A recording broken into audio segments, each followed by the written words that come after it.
Friends, आज हम अपने एमएससी केमिस्ट्री के unit ultraviolet and visual spectroscopy को कंटिन्यू करेंगे। तो आज हम इस अल्ट्रावायलेट एंड विजुअल स्पेक्ट्रोस्कोपी की एप्लीकेशन के बारे में पढ़ेंगे कि इस स्पेक्ट्रोस्कोपी की क्या क्या एप्लीकेशन है, क्या यूज है, इसका कहाँ उपयोग किया जाता है। पिछले लेक्चर में हमने वुड-वुड-फिशर रूल के बारे में पढ़ा था कि वुड-वुड-फिशर रूल द्वारा लैम्ब्डा मैक्स के मान को किस प्रकार कैलकुलेट किया जा सकता है। तो चलिए आज के लेक्चर को स्टार्ट करते हैं। Ultraviolet and visual spectroscopy is a widely use technique in many areas of science, यानी कि साइंस के जो बहुत सारे ऐसे क्षेत्र हैं जिनके अंदर इस अल्ट्रावायलेट तकनीकी का उपयोग किया जाता है। वो कौन कौन से एरिया देखिए, लाइक बैक्टीरिया कल्चरिंग, यानी कि जो अपने बैक्टीरिया उनका किस प्रकार से कल्चरिंग ग्रोथ होती है, उनके संवर्धन के अंदर इस टेक्निक का उपयोग किया जा सकता है। ड्रग्स आइडेंटिफिकेशन, जो अपनी दवाइयाँ होती है, मेडिसिन होती है, उनकी पहचान के अंदर इस तकनीक का उपयोग करते हैं। And nucleic acid purity check, जो अपने न्यूक्लिक अम्ल हैं उनकी शुद्धता की जांच के लिए भी इस तकनीक का उपयोग किया जा सकता है। And quantification and qualitative control in the beverage industry, यानी कि जो अपने पेय उद्योग है उनके अंदर जो बोतलों के अंदर पानी, कोल्ड ड्रिंक वगैरह जो भी पैक करते हैं, उनकी जो क्वालिटी कितने समय तक वो रह सकती है, उनके सभी के जांच के अंदर इस तकनीकी का उपयोग किया जा सकता है। एंड केमिकल रिसर्च, और रसायनों के संश्लेषण में भी इस टेक्निक का उपयोग किया जाता है। There are many other application, इस टेक्निक के बहुत सारे अन्य उपयोग है। वो कौन कौन से देखिए। फर्स्ट है डिटेक्शन ऑफ फंक्शन ग्रुप, यानी कि जो अपने क्रियात्मक समूह हैं उनका निर्धारण के अंदर, यानी कि मॉलिक्यूल के अंदर कौन सा फंक्शन ग्रुप जुड़ा हुआ होता है, इसके निर्धारण के अंदर इस टेक्निक का उपयोग किया जाता है। सेकंड है डिटर्मिनेशन ऑफ इम्प्योरिटी, यानी कि जो अपनी अशुद्धियाँ पाई जाती हैं मॉलिक्यूल के अंदर, उनका निर्धारण के अंदर, यानी कि अपना कोई भी स्टैंडर्ड मटेरियल है उसकी पीक आती है, उस पीक के अंदर कुछ एडिशनल पीक अपन को ऐड हो मिलती है, तो अपन को इस प्रकार से हम इम्प्योरिटी का पता लगा सकते हैं। नेक्स्ट है एक्सटेंड ऑफ कॉन्जुगेशन, यानी कि कॉन्जुगेशन का भी पता हम इस टेक्निक के द्वारा लगाए जा सकते हैं, क्योंकि मॉलिक्यूल के अंदर जितना ज़्यादा कॉन्जुगेशन होगा उसमें लैम्ब्डा मैक्स का मान भी उतना ही अधिक होगा, यानी कि अपन के स्पेक्ट्रा के अंदर लैम्ब्डा मैक्स का मान जितना अधिक प्राप्त होगा तो उसके अंदर कॉन्जुगेशन भी ज़्यादा होगा। नेक्स्ट है डिटेक्शन ऑफ ज्योमेट्रिकल आइसोमेरिज्म, यानी कि ज्यामितीय आइसोमर है उनका भी इस टेक्निक के द्वारा पता लगाया जा सकते हैं। वो कैसे, नेक्स्ट अभी चर्चा करेंगे। Distinguished between conjugation and non conjugation compound, यानी कि अपने जो कोई भी मॉलिक्यूल है वो कॉन्जुगेटेड है या नॉन कॉन्जुगेटेड है, उसका इस तकनीक के द्वारा आसानी से पता लगाया जा सकता है। नेक्स्ट है identification of compound in different solvent, यानी कि जो अपना कोई भी सैंपल मॉलिक्यूल है उसको किसी एक सैंपल में उसका कितना मान आ सकता है, दूसरे सैंपल में कितना मान आ सकता है, तो इस तकनीकी के द्वारा उसका भी आसानी से पता लगाया जा सकता है। नेक्स्ट है क्वालिटेटिव एनालिसिस, और लास्ट है एग्जामिनेशन ऑफ पॉलीन्यूक्लिक हाइड्रोकार्बन, यानी कि जो बहुकेंद्रिक अपने हाइड्रोकार्बन है उनका किस प्रकार परीक्षण करता है, उन सभी का अपन इस तकनीक के द्वारा पता लगाया जा सकता है। तो चलिए अपन एक एक करके इन सभी को डिस्कस करते हैं। तो इनमें सबसे फर्स्ट है detection of function group, function group का किस प्रकार से अनुमान लगा सकते हैं।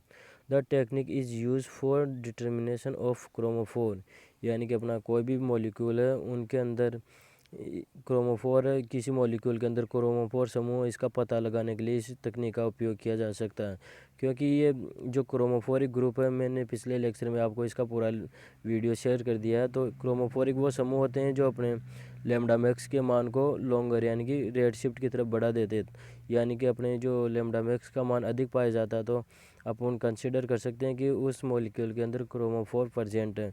एंड आइदर देन अगर लैम्ब्डा मैक्स का मान कम है तो वहाँ पे वो क्रोमोफोर समूह एब्सेंट हो सकता है। The absence of band at particular wavelength में बी रिगार्डेड एज एविडेंस, यानी कि जो अपना कोई भी जो लैम्ब्डा होता है, तरंग दैर्ध्य होता है, उसके अंदर कोई भी जो एक बैंड आता है उसकी अनुपस्थिति इसका एविडेंस, यानी कि सबूत होता है कि वहाँ पे क्रोमोफोर ग्रुप है या नहीं है। इसका नेक्स्ट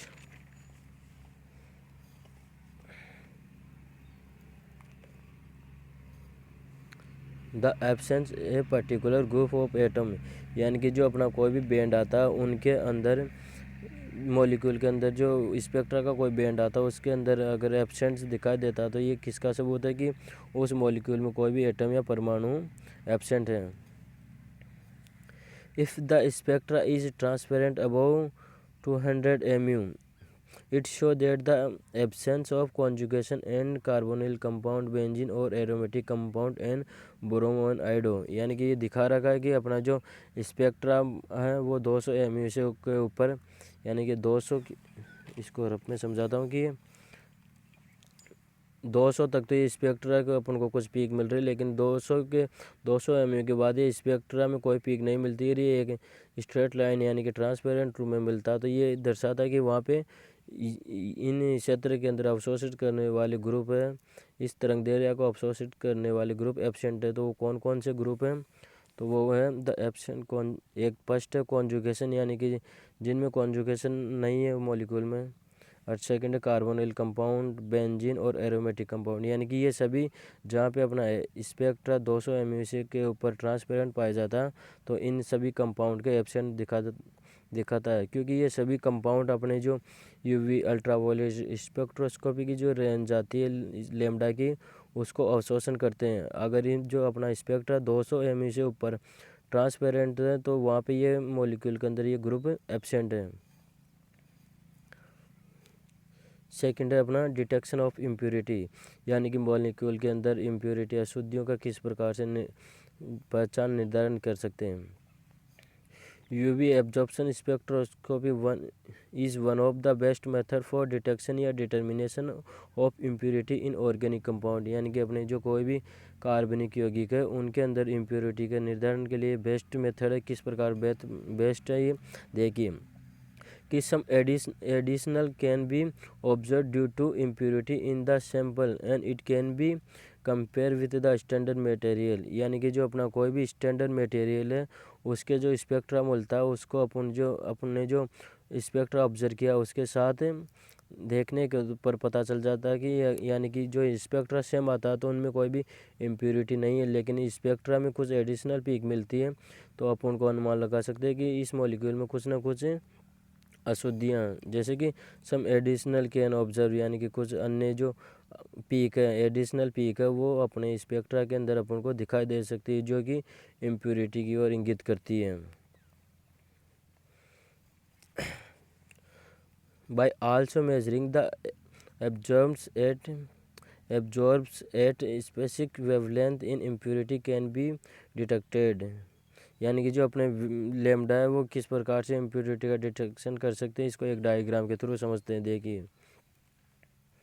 देखिए यहाँ पे एग्जांपल दे रखा है कि यूवी स्पेक्ट्रा फॉर पैरासीटामोल के लिए ये एक कोई स्पेक्ट्रा है, यानी कि इसका स्टैंडर्ड स्पेक्ट्रा है कि पैरासीटामोल इतने इतने लैम्डा मैक्स के मान पे अवशोषण दिखाता है।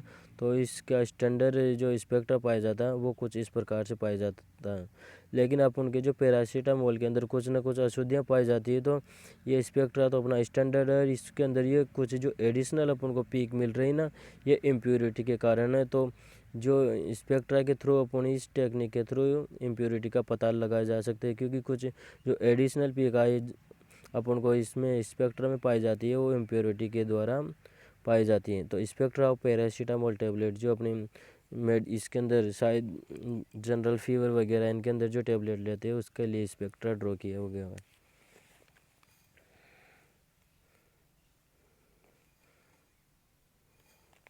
एक्सटेंड ऑफ कॉन्जुगेशन के निर्धारण में इस तकनीक का किस प्रकार से उपयोग किया जा सकता है वो देखिए। The extend of conjugation in polyene can be estimate, यानी कि जो अपने कॉन्जुगेशन के अंदर पॉलीइन कितने डबल बॉन्ड या ट्रिपल बॉन्ड है उसका इस विधि द्वारा अनुमान लगाया जा सकता है। तो देखिए किस प्रकार additional in unsaturation with the increase in the number of double bond shift the absorption of longer wavelength, यानी कि अपना जो लैम्डा है उसकी वैल्यू अगर लॉन्गर यानी कि ज़्यादा की ओर शिफ्ट हो जाती है तो अपन ये अनुमान लगा सकते हैं कि उसके अंदर जो अनसैचुरेशन है वो बढ़ गया और उनके अंदर डबल बॉन्ड की संख्या बढ़ गई, यानी कि अपने जो मॉलिक्यूल के अंदर डबल बॉन्ड की संख्या जितनी अधिक होगी तो ये अपने लैम्डा मैक्स के मान को उतना ही इंक्रीज कर देता है। तो यानी कि इस तकनीक के द्वारा अपन किसी भी मॉलिक्यूल के अंदर कॉन्जुगेशन या अनसैचुरेशन के बारे में पता लगाया जा सकते हैं। इसको अपन एक एग्जाम्पल बीटा कैरोटीन के द्वारा समझ सकते हैं। ये बीटा कैरोटीन वही एक पिगमेंट है जो अपने पादपों के अंदर पाया जाता है और जो ऑरेंज और येलो कलर के लिए जिम्मेदार होता है। जैसे अपने पपीता वगैरह, नारंगी, इनके अंदर जो ऑरेंज और येलो पीला कलर होता है उनके लिए ये जिम्मेदार है। जो पादपों के पत्ते पीले पड़ते हैं उनके लिए भी ये पिगमेंट पाया जाता है। तो इनके अंदर देखिए ये जो डबल बॉन्ड है, ये डबल बॉन्ड जितने ज़्यादा अधिक होंगे लेमडा के मान को उतना ही ज़्यादा इंक्रीज कर सकते हैं। तो ये एक क्रोमोफोरिक ग्रुप है जो अपने मानव नेत्र में रंग प्रदान करता है। यदि इन जो डबल बॉन्ड की संख्या 8 से अधिक है तो ये मानव नेत्र के लिए कलर प्रकट करता है। तो इसकी संरचना को मैं आपको ड्रॉ करना भी सिखा देता हूँ, ईजी से आपको सीख सकते हैं, मैं पहले भी बता दिया। तो देखिए आपको यहाँ से स्टार्ट करना है। यहाँ से एक सीधी रेखा है 1 2 3 4 5 6 7 8 9 10 11 12 13 14 15 16 17 18 19 20 21 22 23 24। अब ये 24 तक आपको स्टॉप कर देना है और यहाँ पे एक हेक्सीन यहाँ पे बना देनी है और एक हेक्सीन यहाँ पे बना देनी है। तो दो साइक्लोहेक्सीन बना दी और एक डबल बॉन्ड यहाँ पे लगा दो और एक डबल बॉन्ड यहाँ पे लगा दो और 2 मेथिल ग्रुप यहाँ पे ऐड कर दो। और इसके ऊपर भी इसके एनिवर्सरी 2 मेथिल ग्रुप ऐड कर दो।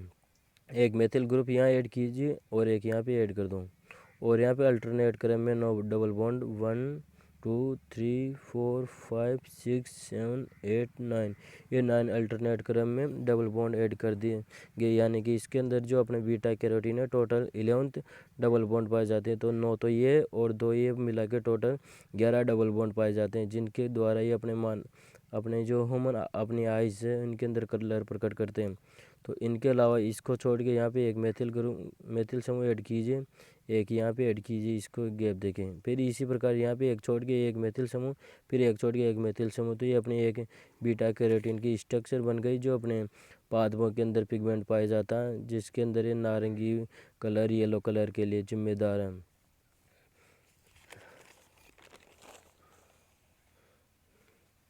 नेक्स्ट देख, beta carotene have 11 double bond, यानी कि ये कॉन्जुगेशन के लिए निर्धारण में पता लगा सकते हैं कि इसमें बीटा कैरोटीन में 11 डबल बॉन्ड पाए जाते हैं और इससे ये एक क्रोमोफोरिक ग्रुप है और अपनी लैम्डा मैक्स के मान को बढ़ा देता है।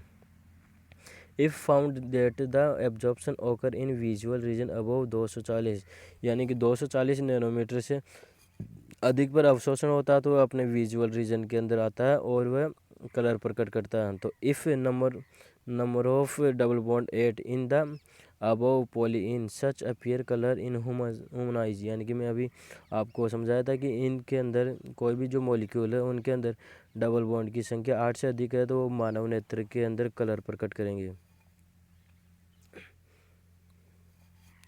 एग्जामिनेशन ऑफ पॉलीन्यूक्लियर हाइड्रोकार्बन, यानी कि जो बहुकेंद्रीय की हाइड्रोकार्बन है उनके परीक्षण के अंदर भी इस तकनीक का उपयोग किया जा सकता है। किस प्रकार कि polynuclear hydrocarbon are the hydrocarbon molecule with 2 और मोर क्लोज रिंग, यानी कि जो अपने कोई भी रिंग है, ये देखिए कि जो कोई भी रिंग है वो 2 या 2 से अधिक रिंग है ना, वो एक दूसरे से जुड़ी हुई होती हैं, तो ये पॉलीन्यूक्लियर हाइड्रोकार्बन के नाम से जाना जाता है।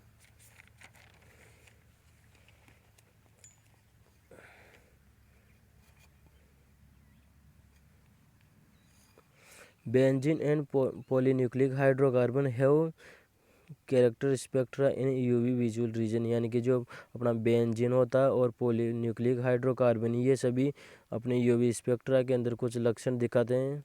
तो वो कौन से? The fusion of benzene ring shift the absorption maximum to longer wavelength, यानी कि जो अपने ये पॉलीन्यूक्लिक हाइड्रोकार्बन या फिर बेंजीन है ना, ये अपने यूवी स्पेक्ट्रा के अंदर जो वेवलेंथ आता है उसको रेड शिफ्ट की ओर इंक्रीज कर देते हैं। तो इस प्रकार से हम इस टेक्निक के थ्रू इसका पता लगाए जा सकते हैं।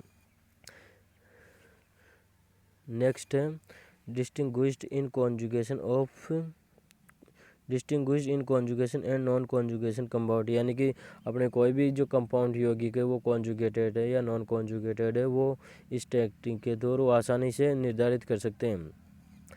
It also distinguished between conjugated and non conjugated compound, यानी कि ये इस विधि द्वारा हम संयुग्मित और असंयुग्मित यौगिक के बारे में पता लगा सकते हैं। किस प्रकार के, देखिए, the following isomers can be readily distinguished since one is the conjugated और वन इज़ नॉट, यानी कि जो अपन को ये नीचे एग्जांपल दे रखा है, इसमें एक तो कॉन्जुगेटेड है और एक नॉन कॉन्जुगेटेड है। वो किस प्रकार, क्योंकि इन दोनों के अंदर double bond, single bond, double bond alternate क्रम में पाया जाता है, तो ये कॉन्जुगेटेड है। और ये डबल बॉन्ड सिंगल बॉन्ड फिर डबल बॉन्ड, तो इसके अंदर कॉन्जुगेशन नहीं पाया जाता।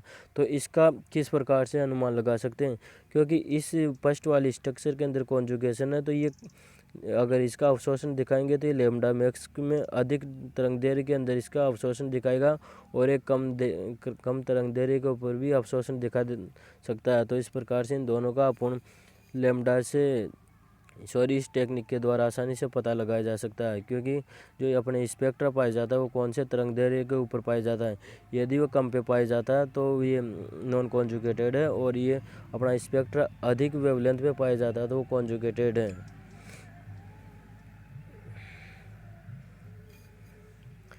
Identification of compound in different solvent, यानी कि जो अपने अलग अलग विलायक के यूज़ में लेंगे मॉलिक्यूल इस सैंपल के लिए, तो किस प्रकार से इनका पता लगाया जा सकते हैं।